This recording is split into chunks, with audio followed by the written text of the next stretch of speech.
మీ జీవితం ఒక gift packet కాదు, ఎవరో తెచ్చి మీ చేతిలో పెట్టడానికి. ఇక్కడ మనం తినే తిండి నుంచి వేసుకునే బట్టల వరకు అన్నీ కూడా రెడీమేడ్గా దొరుకుతాయేమో, కానీ మన జీవితానికి కావలసిన సక్సెస్ మాత్రం రెడీమేడ్గా దొరకదు. అది మనమే స్వయంగా కష్టపడి సాధించుకోవాలి. మీ అదృష్టం కొద్దీ ఏది కూడా పైనుంచి ఆకాశం నుంచి మీ ఒడిలో వచ్చి పడదు.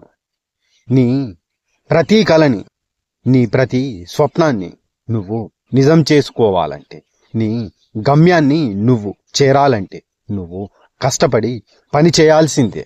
అందుకోసం నీ మెదడు నిరంతరం ఆలోచించాలి. ఆ ఆలోచనకు తగ్గట్టుగా నువ్వు శ్రమించాలి.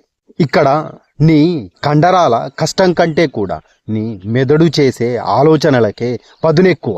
ఆ ఆలోచనలే నిన్ను నీ గమ్యాన్ని చేరుకునేలా చేస్తాయి. కాబట్టి మన గమ్యం తెలియని ప్రయాణం అలసటనిస్తుంది, కానీ సరైన ఆలోచనలతో చేసే శ్రమ అద్భుతమైన ఫలితాలను ఇస్తుంది, మన జీవితాన్ని అద్భుతంగా మార్చుతుంది. ఆ అద్భుతాల కోసం నువ్వు నీ మనసును నిరంతరం ప్రశ్నించాలి. నేను చేస్తుంది సరైనదేనా? నేను నా కల కోసం ఏం చేయగలను? ఎంత దూరం వెళ్ళగలను? అని నిన్ను నువ్వే నిరంతరం ప్రశ్నించుకుంటూ ఉండాలి. బయటి ప్రపంచం వేసే నిందల కంటే నీ మనసుతో నిన్ను నీవు ప్రశ్నించుకున్నప్పుడే నీ ప్రశ్నలే నిన్ను సరైన మార్గంలో నిలబెడతాయి. ఆ నీ ప్రశ్నలకు నువ్వు నిజాయితీగా సమాధానం వెతకగలిగితే ఆ ప్రశ్నలే నిన్ను సరైన మార్గంలో ముందుకు తీసుకెళతాయి. నీ శక్తి అప్పుడు బయటపడుతుంది. నీ శక్తి ఏమిటో నీకు తెలుస్తుంది.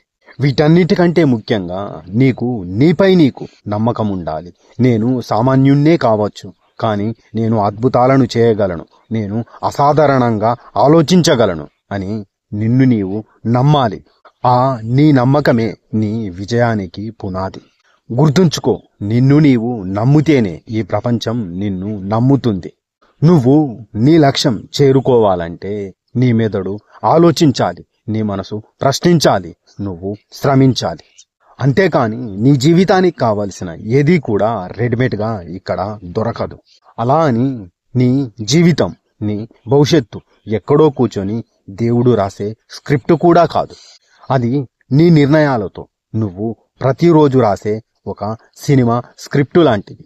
నీ సినిమాలో నీ జీవితానికి నువ్వే నిర్మాతవి, నీ గమ్యానికి నువ్వే దర్శకుడివి, నీ గెలుపుకి నువ్వే హీరోవి, నీ కథకి నువ్వే రచయితవి. అలాంటప్పుడు నీ చరిత్రను ఇంకెవరో రాయాలని ఎదురు చూస్తూ కూర్చోకు. లే, ఆలోచించు, శ్రమించు. నీ చరిత్రను నువ్వే రాసుకో, నీ అద్భుతాలను నువ్వే సృష్టించుకో.